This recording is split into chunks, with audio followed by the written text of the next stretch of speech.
Formula One is back at the tempo of speed for the 2022 Italian Grand Prix at Monza. Packed house, horrible organisation, and some safety car drama, but reminiscent of last year's finale. Oh, it was a great weekend. Joined by Tom and by Nick to review it all. Hello. How are you doing? Yeah. I'm good, thanks. Looking forward to talking about the Formula One Pirelli Gran Premio d'Italia. Excellent. Well done. Any more sponsors? No, but I just would say from the start, let's get it in there. We're recording as the Formula One esports series is actually happening now. Ooh. I think. Whoa. Hyped? Everyone excited?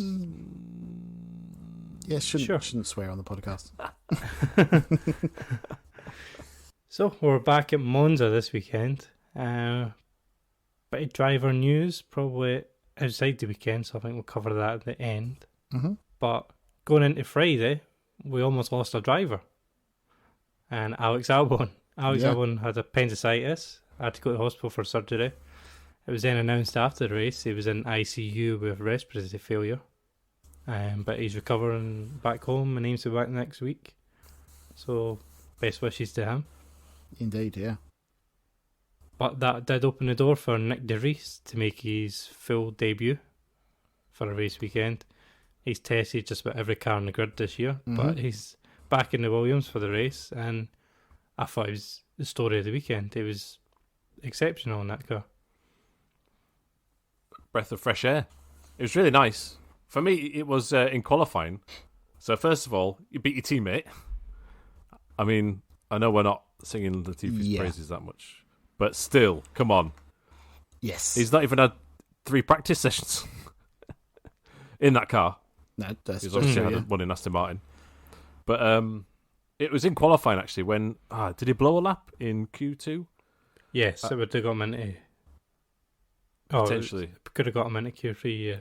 Yeah, but even the fact that he was pushing it to that point, and when he's braking for the second chicane, the car snaps under downshifts, and you just thought, okay, it's a mistake, but to see the car at its very, very limit is just not something Latifi's really doing at the minute. Yeah. It's just an attitude, the way the car moved. I thought, he's there. He's found the limit of this car already. That was impressive for me. Yeah, and I think having those, in particular that FP1 for Aston Martin at Monza must have been a big help.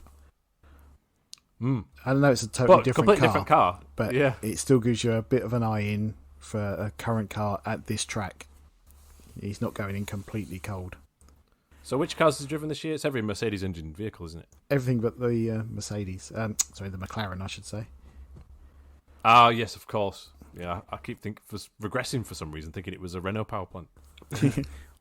Well, there is talk that he's going to be testing the Alpine in their private test this week as well. Which is 2021 car, though, isn't it? Yeah. So that'll be... What can you learn from that? I'm not sure. No, but we'll cover it at the end, but there's some weird driver choices in that private test. Oh, right, yeah, sorry. So, but on the weekend, fantastic performance. Oh, yeah, totally. Yeah, points on his debut. I mean, Latifi's still not got anything this year. Latifi said post-race, if our car isn't one for attacking, you use a straight line speed to just sort of sit there in the train. So if you've qualified there, it'll stay there. Okay, I get that, but you didn't qualify there. No. So it's still highlighting a big pace differential between the drivers. Yeah, I think if we didn't know already, I think we know now. We've probably seen the last of Latifi. Yeah. And De Vries looks now in strong position for that Williams seat, which I think is great because he's deserved a drive. He's a world champion. One Formula E, one F2. Yeah. Yeah. Who else do you think would go in there? Is his name Logan Sargent? Oh yeah. Oh yeah. We'll leave that to the end. Yeah. Right. Yes. Good Pat. Well, we could go into qualifying, but it seems kind of pointless since there was 4,000 grid penalties. Again. So how long was it before we knew what the grid was? Something several hours, wasn't it? Yeah, and the FIA put a provisional grid, and 10 minutes later it turned out that was wrong, so they had to issue another one. So nobody knew where they were starting. But when you've got journalists struggling to work it out, is it a good system? Yeah. never mind the more casual fan. Yeah, I know there's probably not a better way to do it, but all these engine penalties drive me up the wall. This is where the purists, which I actually don't count myself as one, but maybe I don't know. But there's 2 points, one which we'll cover later with to do with the safety car, and this was another where the purists came out of the woodwork with the loud voices on the internet. Oh, this is the right thing to do. I just think that this system is confusing for this this huge audience that Formula One has got is an opportunity. It's not guaranteed that it's going to stick around, and this is one small element that, if I were relatively new to Formula One, I'd be a bit like, that's confusing as hell. Don't get that. Yeah, I'm totally with you on that. I mean, was it Karun Chandok came up with an idea last race, I think it was, in commentary? And I can't remember if he was talking about practice or qualifying, but he said dock the team's time. So as they get less practice, less time to get their cars sorted. And I thought I'm not sure if that would work, but that's an interesting alternative. Another alternative is cash, isn't it? Yeah. But in a budget cap era, it's a bit tricky, isn't it? Yeah, of course it is. Well, it is, but the argument before for cash was always that the big teams wouldn't care. But now I suppose they would care. But given that, Red Bull can't afford a second floor for Perez. Yeah. So they're clearly already struggling with the budget cap. So adding, $100,000 penalties every engine component is probably not sensible.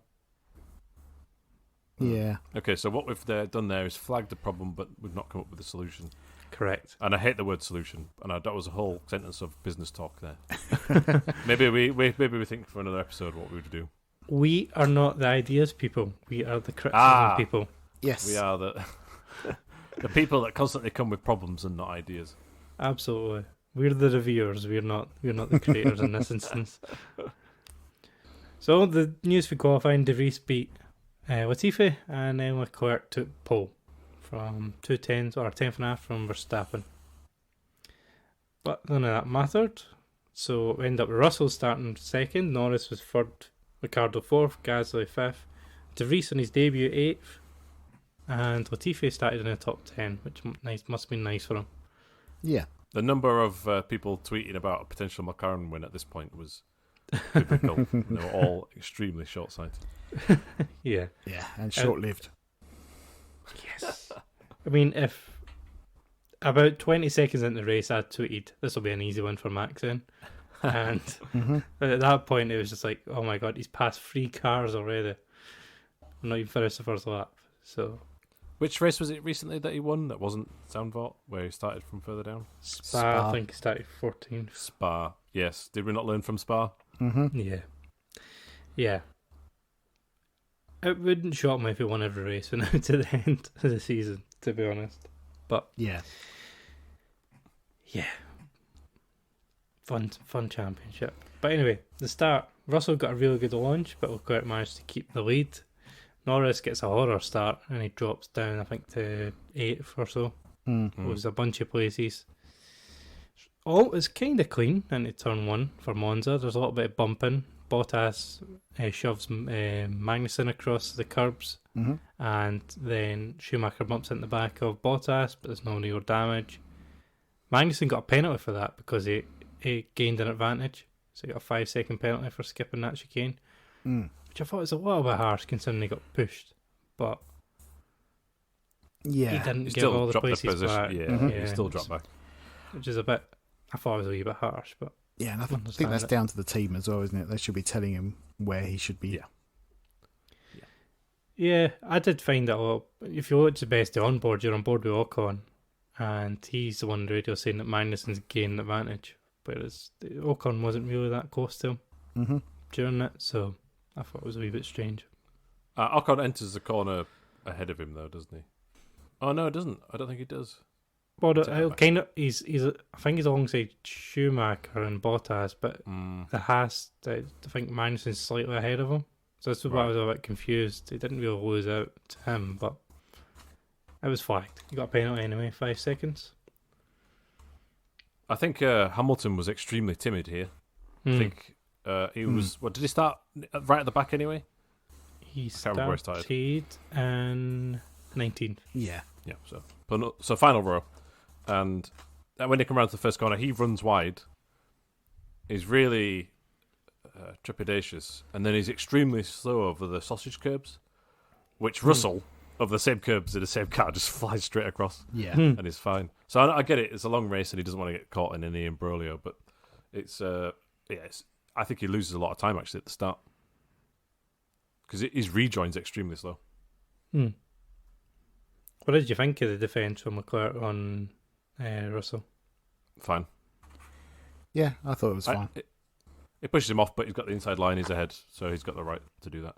But I like the fact that George tried it, even though it's completely futile. I think it's a marker to say, if I do have a good car, I'm going to fight you.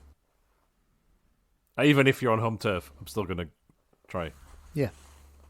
So he made him work for it, so it provided some entertainment. So going into second chicane, there was a really nice move from Norris on Alonso. He comes from miles back and he completely catches Fernando off guard. Fernando's kind of just dawdling in the middle of the track, looking at the back of, I think, Ricardo. And Norris just sends it around outside the first one. If you look at the onboards, Alonso does a really sharp take to his right with his helmet to spot Norris, so he's really caught him off guard and manages to take back, I think, 7th. Yeah, nicely done. It's not often you do that with Alonso, eh? Yeah. It was a real surprise attack, but I like that. The instant fight back is what you need to do in scenarios where you've had a moment or a poor start in this particular instance. There's no point going, no, damn it, I lost it. You should need to be straight on the attack, right? Yeah. Like Adam Jones used to be like in the British Touring Car Championship. It's been a while. Yeah, I don't even remember who that one is. Moving on. So Verstappen then clears Gasly and Ricardo. I think he gets them basically about 20 seconds apart from each other, so he's up to 3rd. And then by lap 5, he easily takes 2nd from Russell into turn 1, who doesn't even bother fighting it. Yeah. Yep. Yeah, I just wrote nice late braking by Max, but yeah, it was just too easy for him. That is a big disappointment this year. There's no real fight at the front anymore. Yeah, that's it. We all went in there with hopes of that cars can drive closer, maybe they can, but the key thing from the opening rounds was it's Ferrari versus Red Bull. Not anymore. I don't even mind the fact that there's a huge gap towards team number 3, and then an even bigger gap as well between the 3rd quickest team and the rest of the field. But it's the fact that now there's not even a fight between the two teams at the top. Yeah, I'm with you on that as well. It's just, no competition, is there really? And Red Bull and Verstappen are doing an amazing job. So don't want to take that away. It's just, as a neutral, or even a fan, you just want to see them fight for it a bit more. I mean, what I would say is Perez is getting absolutely slapped up right now.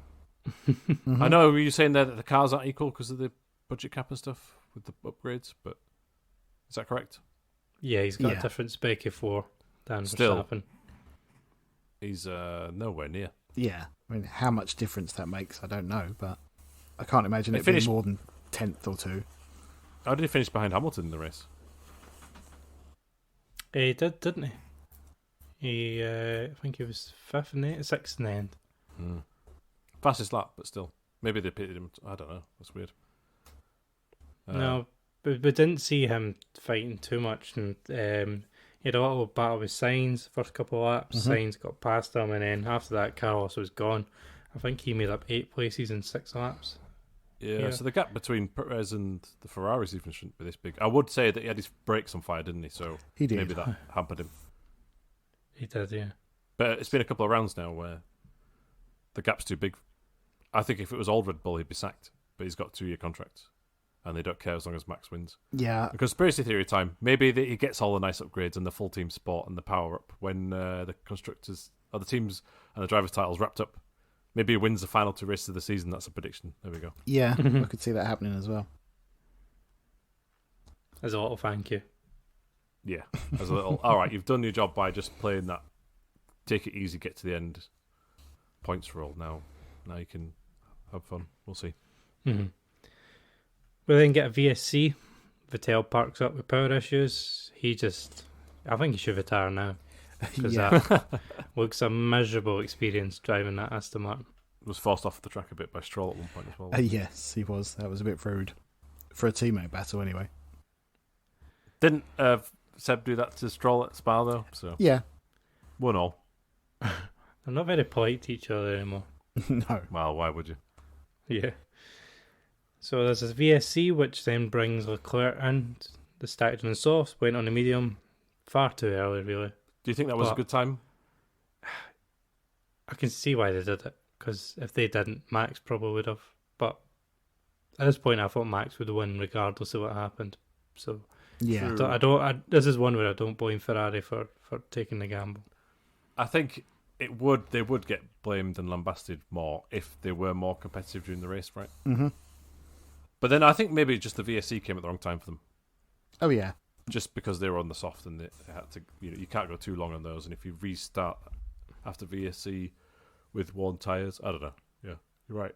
Max would have pitted, wouldn't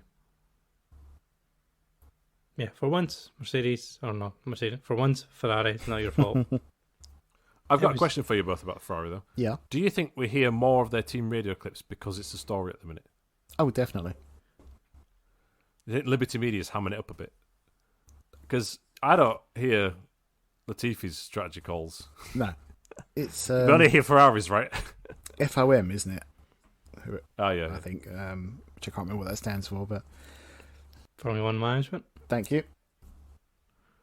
Yeah, it's all down to them, I think. But yeah, whatever makes a better story for them is always what they're going to put out. I did notice Brundo in the commentary. He keeps commenting, "Oh, Ferrari keep asking Leclerc's opinion." Yes. And, they seem nervous, unsure. But then, if I remember back to when they would ask Hamilton things, and Hamilton would overrule his team and give in. Yeah, true. There wasn't criticism then. There was praise. So I think another conspiracy theory time. I do think that Ferrari has messed up a lot of strategies and made a lot of pit stop mistakes, and oh yeah, it's a disaster. Mm-hmm. But I do think we're hearing a bit more from that team than we would normally. Like, yeah, oh Charles, do you want this or do you want that? It just seemed like really amateur, but we don't know really if other teams are doing that as well. Yeah, you don't often hear the asking Yuki Tsunoda what he wants to do. Yeah, I want to know what Yuki Tsunoda's strategies are every race. To be fair, they probably can't broadcast his answers. Yeah. Did you see Bottas using Traffic Paradise in practice? Yes, I did. Now it's become part of the lexicon. It's just become a Formula One driver term now, even though it makes little sense. that's a nice pussy I've got there. I thought it was an extra microphone. Don't know what she's doing. I know. I apologise. Into Ascari, Sainz then gets past Ricardo. Nice move. Then Max pits for mediums about 8 or 10 laps later than Leclerc, which opens up the one stop for him. Lap 34, and then Leclerc makes a second stop for soft tyres, but after that, it doesn't make any dent into Verstappen's lead. At all. No, it's coming down a 10th per lap. Yeah. Yeah. If it was a 100-lap race. Yeah, maybe. I didn't really see much in the midfield. Did you guys get really much you want to talk about? There wasn't a lot going on, really. Oh, I just want to say Danny Ricciardo drove the race of his life. I think that's what we unanimously agree, right? Especially our mates who we play Gran Turismo with. Yes. Yeah, we're all agreed. Best race ever for Ricardo. He definitely had his I- tickets booked for the DRS train. Yeah. No, I would say that I still think that he was. It's a tough job. Okay, if he's slow or whatever, but everyone behind you's got DRS. Mm-hmm. And so to keep in front, obviously everyone's going through with a Ferrari or a Red Bull or a Mercedes, so that's inevitable. And it's just sad. It just made me sad to see, McLaren and the Alfa and the Williams and the Alpines just, slowly drop down the order as one by one all the top six get through. That's very processional, isn't it? Yeah. So then you realise, oh, well, yeah, they're not even fighting slightly for a podium. They're fighting for 7th. So basically the fight is for 7th. That's the fight in this race. And Ricciardo leads that all the way through the entirety, does he not? Until he breaks down? Yeah, he lets Norris go after Ah, Norris that's true. makes his second stop. But, Yeah, but apart from that's that, it. he's ahead the full race. And so he's 7th and 8th of the McLarens. So it's still good. And I think Norris is on a different tyre strategy at this point, isn't he? Yeah. So he's on the softer tyre towards the end, is he? Yes, he was on the softs. Yeah, so he's going to be quicker. But then without the virtual safety car, maybe, well, it probably was right time to still pull away, so that's fine. I was going to say, hypothetically, maybe Ricciardo would come back in again as the tyres worn, but I don't think that would be the case. Still, Norris got the preferential treatment on the strategy. Ricciardo let him through, but apart from that, he was at the head of that train. And Gasly got past at one point nearly, but had to let by. And Yeah. he was doing the whole weaving down the straight, wasn't he, to break the toe, which I think is quite tricky to then do that and then still manage to be at the right braking zone at the right line, because you can almost distract yourself. Mm-hmm. He's speaking from experience, Tom. I was wondering, yeah. Yeah. It reminds me of, I think... no, it doesn't matter. We'll move on. I genuinely thought it was a good race for Ricardo. That was... If he was trying to rebuild his confidence, I thought that was a good one for him. Yeah. Because he didn't make a mistake. That's good. He was pretty... He might not have the pace in Norris, but he drove a pretty much perfect race up until the point where it went wrong for him. He was out-qualified by Norris, but only just this time. Yes, Yeah. he was still in the same ballpark. Yes, so it was an improvement. I mean, there's fewer corners at this circuit, right? Fewer. Yeah. So maybe if anywhere's going to be like that, it's here. It is, but you mess up one of these corners, you lose so much lap time. So You do, yeah. Norris, I felt a bit sorry for. His stop was a bit slow. It was, and ended yeah, up true. coming out behind Ricardo. He would have probably been ahead of Ricardo if his stop was fine at that point. But he came out behind. Gasly then chucked it around the outside of turn 1 to give himself 7th. But then Hamilton managed to cut back on both of them. And Yes. I thought it was really clever. He boxed Norris in behind Gasly and then managed to take both of them into the second chicane. That was my move of the race. That was a good one. Yeah, I was having a go at Hamilton for turn 1 and been too nervous. But this, ultimately, I thought his progress as well through the opening laps was really poor through the field. You know, it took forever to get into like 17th. But it all worked out and the strategy was perfect. And this was a nice move as well to cap it off. yeah, it was a lovely move, that one. Second best fight of the race, though. I've slated him a little bit, but it was between Latifi and Schumacher. Schumacher passed in the first chicane, Latifi got back in the second chicane, and then Schumacher had to come back at the first Lesmo. It was a nice little fight. It was something to watch. It was a lovely dive by Latifi, but at the same time, by Mick on Latifi. But I do think Latifi didn't defend it in the slightest. I mean, it was just seemed very timid in that first one, but he did fight back very well afterwards. He did. I thought he really lost a lot of time when he backed out of the first Lesmo, but I think he was on old tyres at that point. Yeah. I think there was a tyre difference, wasn't there? Yeah. Oh, yeah. But at least he was fighting. True. Yeah. I mean, I wish you could praise Latifi more because I do feel sorry for him. But Oh, I feel very sorry for him as well, yeah. I think he'd be a great driver in another series if he was in WEC. sports cars or WEC, or even if he moved to Formula E for a bit. But F1, he's not got the pace. It's weird, Yeah. that, isn't it? Yeah. So then, finish off the race, we are haunted by the ghosts of Abu Dhabi again, as there's a safety car with 5 laps to go. Dan Ricciardo parks up between the two Lesmos because his engine just dies. They can't get the car moved as well because it's stuck in gear, so it has to be craned. Safety car comes out. Safety car doesn't pick up the leader immediately. And then it takes, I think, another 2 laps before the field goes through so you can pick up Max. And by the time it all kind of gets sorted out, lap cars haven't overtaken and it's the end of the race, so there's no time to restart. So Max wins behind the safety car. Now then, it's not lap cars that have overtaken, right? Or something? Lap cars didn't overtake, but the No, light right. cars through to pick up the leader. That's right. Yeah. Okay, that's a thing that I got confused by. Our friend James rightly corrected me on that. So some cars would have unlapped themselves just by doing that, I'd imagine. Maybe. No, so yeah, they're caught up to the back of the train. So allegedly, this was to the letter of the law. and Yeah. everybody's learned a lesson, and we got no complaints. But I was still left a little deflated by the whole scenario. Well, F1 Twitter Ha! came Dangerous up with all sorts of conspiracy theories. But during the race, I wanted them to throw a red flag because I was bored out my nut. In all honesty, There's that whole Azerbaijan precedent, isn't there, from a few years ago? Or was it last year? Yeah, it was last year. But the I wanted them for a red flag for excitement, but I didn't think it deserved a red flag Yeah. because it wasn't a crash or anything. There wasn't repairs. It was just there was a car parked at the side of the road. So it would have been a lot very artificial if they'd done a red flag at that point. Yeah, true. Yeah. I just want, so it's fine. I've calmed down a bit. In the moment, it's a bit like, this is crap. When you think about it, okay, fine, the purists are correct. But, I'm going to propose this. And I know there's reasons for not doing it, but I would love a maximum of 3 laps added onto the race distance when there's safety cars. A la British touring cars. And my justification for it is this.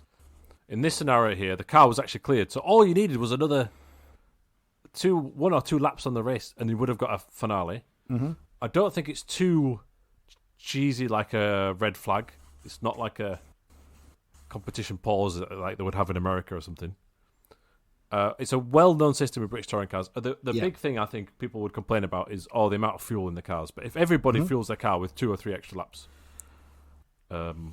that's fine. Maybe that's not possible, but bearing in mind you do save fuel during the safety car period. Yeah.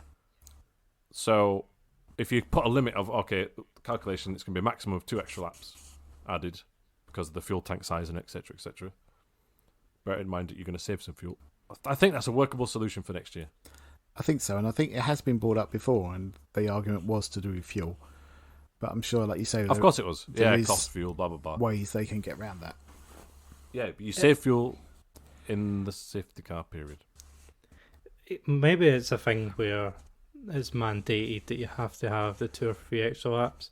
Right, yeah. But you could police that because I'm sure by Saturday night or Sunday morning, all the teams have their fuel calculations.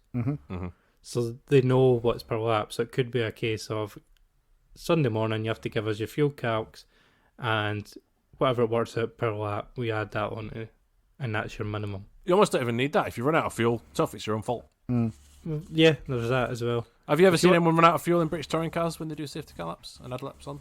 I know it's a different tank size, different weight of vehicle, but I've never seen it happen. No, but if there's a way to police it, that's a very easy way to do it. Yeah, true. And then no one can have a complaint because like the FIA has told you to put it in. Yeah. If you've fudged your calcs, then that's a grievous your fault. Do the old arrow strategy of when there was refueling and it was to do with the qualifying of not putting a thimble full for Jos Verstappen, so he led the first lap and then pitted immediately. I was glad to see him follow the rules. Yeah. I did miss Michael Massey. Massey. Oh, he's got a new job this week. Let me find it while we he's continue. got 3 or 4 in it feels like. Yeah, he has. Yeah. I do think this red flag issue wouldn't have been as bad without the whole Abu Dhabi situation from last year. Oh yeah, I think that's certainly amplified it. This wouldn't really be a talking point if it wasn't for Abu Dhabi. I did enjoy Total Bill's face when Ted Kravitz asked him about it. Oh, I didn't see that. Yeah, there's a nice look in his face. And then what Lewis Hamilton said after the race, that it's nice to see them follow the rules. There's only one time in history they've not followed the rules, and today we did it right. So I was like, yeah, we know this, but... So, just quickly, Michael Massey he's been appointed to the South Australian Motorsport Board. But he's also chair of Supercars Commission. So he's got the 2 cushy jobs down in Oz. And good luck to him. Oh yeah, because I do think he did a good job as race director. He just had a bad race. Personally. Well, it was a Anis Horribilis kind of race, though, wasn't it? It was like the worst of the worst. Oh yeah, definitely. I just think he wasn't awful at his job. He just had a really awful race. Yeah. The FIA's been a bit more consistent this year, I'd say. But how much do you pin on him for that? Well, also, Did you notice at Monza, the Curva Alboreto Parabolica, I think that's correct, Yep. has extra gravel again. Yes. Yes. Which is nice to No see. track limit issues there. No, there was some conspiracies unfolding because some people had looked at Leclerc's lap that he did in Q1, and on the exit second Lesmo he was over the curb, but kept his lap. But it's just speaking about FIA consistency. There is a little bit inconsistency in the track limits thing because they said at the start of the season it would be the white line everywhere, and then sometimes it isn't the white line. Yeah. Is it Austria, though? But not somewhere else. So Max won. Yay. Yay. Russell got a podium. Mm-hmm. That's well done. George getting another podium. Yeah. And then, usual suspects. De Vries got points, his debut 2 points, and Joe was in the first points for the first time in a long time. I think since We should quickly Canada. talk about the demise of Alfa Romeo. Sauber. Not demise, but like their form has been so bad through this middle part of the year. I don't think enough people have mentioned it. That it's terrible. And Haas has completely dropped off a cliff. Have they done any updates yet, Haas? I think they've done one and that's it. Yeah, I think so. I know they didn't do for the majority of the season, but I think they might have done now. I think they did enact it because I think Mick Schumacher was talking about in Zandvoort, we're still working with the setups of the new update or something. Yeah. Once again, beat his teammate. Well, I know one of Alpha's problems is that they were the only team underweight, weren't they? Or, sorry, not underweight, but at the correct weight at the start of the year. Yeah, now everyone's caught up. Yeah. And I think that was flattering them a little bit. Yeah, it must be that. Must be that. It's been a tough year for. Well, Schumacher's had a horrible year, but the Magnussen's form went off a cliff as well, and Bottas beaten again. It's and like it's I very say, strange. Schumacher was ahead of Magnussen. Oh, Magnussen got a penalty even despite that. Max can now win the title in Singapore Officially win the title. next race. I think we've all said he's already the champion. Yeah. But it's getting a bit tasty for second. I will say that. Got Leclerc in 219, Perez on 210, and Russell on 203.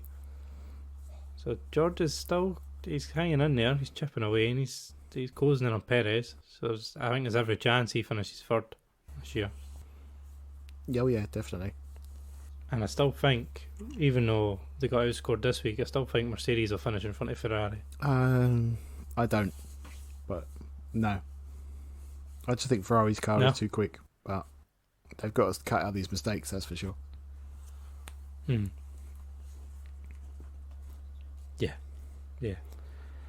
I was just checking the driver's standings there to see if Latifi was below Hulkenberg or not. But he's 21st out of 22. Yes. It's not ideal, is it? But yeah, Poor lad. once again. Poor boy. Yeah. Still time for another Hulkenberg back.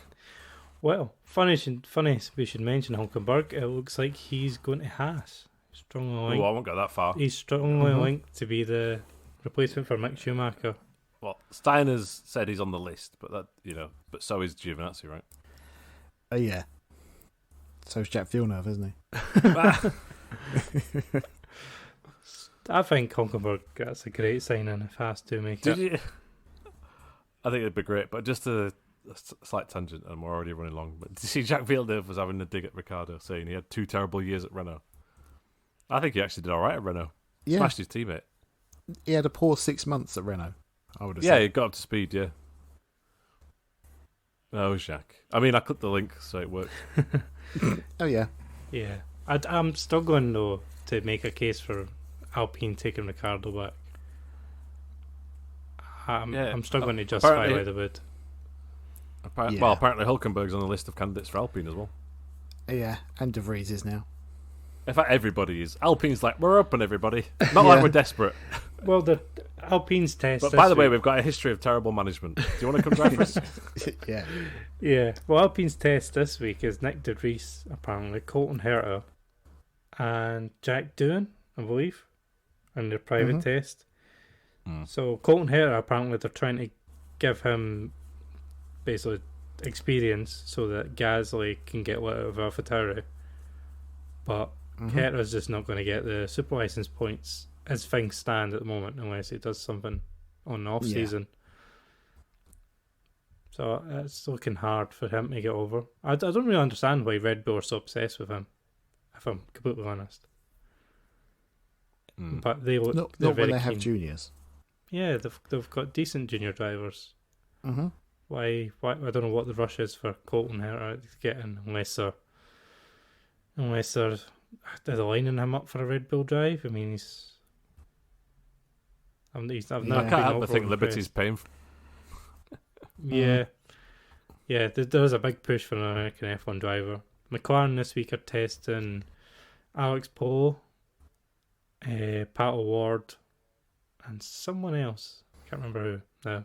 In last year's car in Barcelona. But you were saying Polo's not actually driving for them in IndyCar next year, correct? They've lost the case. Yeah, so it'll be Pat O'Ward, Rosenquist, and... Oh, I'm glad Rosenquist has retained it. I think he deserves it. Yeah, so I think it's the same 3 drivers as this year. They're keeping in IndyCar. Well, they won the Piastri thing, but they lost the Polo thing. Yeah. Very weird. Anything else in the drivers? Well, who would you, Colin and Nick, respectively, put in the Alpine and the Williams seat? Gasly. Hang on, right. Colin, Alpine? I'd go Gasly as well. And that's what you would do, Nick. Interesting. Yeah. Yeah, I'd be inclined to agree to that. What about Williams, De Vries? De Vries all round? I don't know, actually. Oh. Not that he's not good enough. It's just they have that junior driver lined up, and it's just like, well, Sargent. Yeah, you just think that he's been groomed to be their next driver. I don't think he's good enough. Yeah, I'm not sure either. What's the point of these junior driver programs if you don't use them, Alpine? Yeah. I actually, do you know, I would reverse my Gasly statement for Alpine. I would put Doohan in there. If you look at the points table for F2, congratulations to Filip Drugovich, by the way, for winning. Has he got an Aston Martin reserve driver? Yeah, he has, potentially. He is next year. It arguably deserves more, but all right. And also Victor Martins for winning F3. That was this weekend, wasn't it? But yeah, I'd promote Doohan. He got another pole position at the weekend, but he had a clutch drama, which meant he couldn't get off the line. So and then he got wiped out. So it looks like he's had a crash and stuff. But he was quick enough for pole. He won his first feature race. The progression from the start of the year is just really steep upwards. And I think I would take a punt. Yeah, I think I'd put him in a test reserve role, personally. Well, I think that's probably what's going to happen, isn't it? But it does and De Vries, by the way, yeah, it does depend. De Vries, sorry for talking over that. De Vries apparently has lineup offers for someone in WEC, can't remember who, might be Toyota actually, was it? And Maserati in Formula E. He was going to do a joint program, and it was all apparently allegedly agreed. So it could be that actually it might be locked down to that already, and it's all a bit awkward. True. I can't see it though. I think no, I can't. The lure of Formula One will get him in somehow if someone wants him bad enough. So are we saying that Ricciardo's out for the year, do you think? The way he's speaking, it looks like it. He said today he's quite happy to not jump into a seat if he doesn't think it's right. So I think he's settled on being out of the car for a year. But it's hard to see where he'd come back into if he's looking for a top half drive. I can see him going to Merc as a reserve driver, but I can't see him getting back in at Merc the following year. No, that Hamilton was asked about that as well, and he says, "Well, welcome him, but he shouldn't be a reserve driver for us." Yeah. So it's whether he sits there and thinks that he gets Hamilton's drive when Hamilton walks away, but again, I don't see that happening. No. I think it's definitely for next year. I think it's game over for him. After that, who knows? Well, yeah, I think so as well. There's a load of sports car teams looking for drivers, so I'm sure they'll have him. I don't think he'll be out of work next year, that's for sure. Oh, yeah. Haas, who's getting that seat? Oh, God knows. Yeah. I would love Hülkenberg. And I would put Hülkenberg on there, provided it's a 1-year deal and he knows he's going to retire at the end of it. Just, get some closure, job done. I'm surprised you didn't say Gio. Yeah, I didn't realise Hulkenberg was in the mix. Mm. I would like Giovinazzi in there as well, but yeah.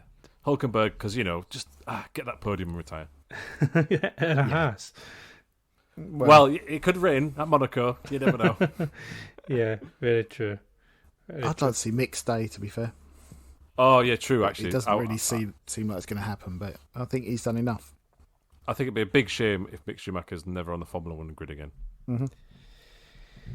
I can't really say I've been too impressed with him this year, in all honesty. He's beating Magnussen at the minute, though. Yeah, but when it counted, when the car was good, it wasn't there. But Yeah, true. I don't think he's a bad driver. I'm not convinced he's F1 level Woof. at the moment. And then probably last is AlphaTauri, and God knows what's happening there. But would you keep Tsunoda? Yeah. Yes. 1 more year, Mm-hmm. Yeah, exactly that. I would.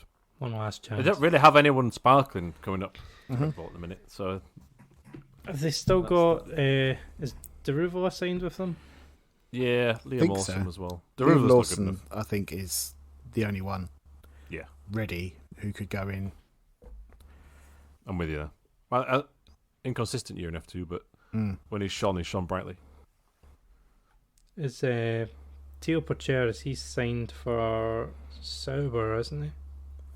Oh, is he? He is a Sauber prospect, youth prospect. I'm trying to think what I've been playing too much Football Manager.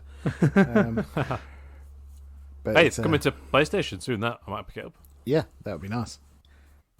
But yeah, I'd like to see Pourchaire, but I think that boat has sailed for him at least for another year. He had a really bad end to the season. Mm-hmm. He was in championship contention, but Drugovic smashed it. Yeah, even us, we've not put Drugovic in any seat at all. No, but he has the Even Aston though- Martin reserve, doesn't he? So it's kind True. of like he's Yeah. already there. I'd have him over Stroll in the seat any day if I was Anyone but billionaire. Lawrence. Yeah. Yeah, it's a shame there isn't always a path for the F2 guys, but they've got Oh, Yeah. Big IndyCar names. with Ilott and Yeah, Lundgaard. Yeah, was Robert Schwartzman just announced for something? Oh, was he? I'm not sure. I've not seen that. Robert I haven't seen. Schwartzman, he was just announced for something. I would guess Uh, Weck for some reason. Live good one. So he's testing for Ferrari. That's what it was. Ah. He is going to be free practice 1 Oh, cool. Yes, 'cause late this year. That's all gone a bit quiet, hasn't it? The fact that all the teams have to give over 2 FP1 sessions to a youth driver this year. Yeah. So Schwartzman's going to be in the US Grand Prix and Mhm. Abu Dhabi. Yeah. Interesting. Again, guys like that, I think time's gone, unfortunately. Hmm. Yeah. Bring back Daniel Kvyat. Not again. Yeah, I miss him. What's happened to Mazepin? Do anyone know? Oh, literally no one knows. He's completely No. disappeared off the face of the sun, hasn't he? Face of the sun? Face of the earth? Yep. Yeah. Anyway, we miss those lunatics. So we're back. Well, yeah, sometimes. So we're back in 2 weeks for British Touring Cars at Silverstone. Oh. Straight line speed is going to be an issue again. Yeah. So Yeah. week and a half time. Josh Cook's not going to have a fun week. Nope. Cue the BTC rant. And then Formula One is back in Singapore on the 2nd of October for round 17. At Yeah. night. I'm In the excited. rain. Oh, please. Yes. Spice it up. Spice Yeah. it up. Remember when Mercedes used to get interfered with by the subway? Yes. I'm hoping the Red Bull has that this time just to liven things up. Yeah. The one that I'm excited for, the one after that, Suzuka, is back on the 9th of October. Oh, yeah. More gravel traps. In the rain. Ooh. You're starting to sound like Bernie now with sprinklers at the side of the track. Yeah, just want something to spice it up a bit. As long as you don't have a gun. Yeah. So yeah, Singapore, Japan, then went to US for Austin, and then Mexico, Brazil, Abu Dhabi, end of the year. Yeah, already. And good news, it looks like Monaco's staying for another couple of years. I'm happy to see it. Yeah, me personally as well. It's a terrible race. Yeah, I know. Yeah, But it's just something about it. Yeah. You just live in hope of a wet race with a crazy grid. Yeah, with 4 cars finishing. Yeah. Was it 96? Who won it? Yes. Panis won it. It Yeah. was. Amazing. Maybe one day. But any more from Monza for you guys? The last European race of the year. Oh, one small thing. A colleague of mine, Crystal, she went and she said it's amazing and we all should go. Ah. Yeah. Because the atmosphere is incredible. It's quite cheap for what it is. Mhm. And she would say she recommended maybe ponying up for a grandstand seat, which she didn't. She was stood behind a fence just after the first chicane, Hmm. and she said it was really visceral, really quick. The fans go crazy. You can walk around the old banking. There's no policing of it. You just go, do it, get some pictures. No one checks your bag. Take your camera in. You pack lunch, whatever. Winner. Yeah. I did read that it was a horrendous organisation over the weekend. Yes. She did say she had to get there really early and queue up forever, and then you had to sort of fight over your spot like a festival. Hmm. Hmm. Yeah. So that's why if you go there and get a grandstand seat, it probably is the best way of doing it. Yeah. There was rumours spreading around the again F1 internet that some Dutch fans had turned up on Friday and tried to build their own grandstand. But I never actually saw if that was confirmed or not. But There was also alleged sightings of Italian people saying you need to remove your Max Verstappen hats. yeah. Oh, really? Yeah, which isn't cool, really. Yeah, that's not. You know, come on, it's Formula One. We're all there for a good time. Yeah. The build your own grandstand though, I could get on board with that. Yeah. I just love it. What it would be. How do you get through security with some scaffolding? Like, Well, I don't think there was any. That's the point. right, okay. Yeah. Yeah, sounds like the race we're going to. Yep, that's it. Monza, we're there. Okay, any more? No, that's it. All good. Well, thank I'm you off for to bed. downloading. Enjoy your nap. We'll see you in a week and a bit time for Silverstone from the BTCC, where there's a proper title fight happening. Yes. Proper title Yeah, fight. there is.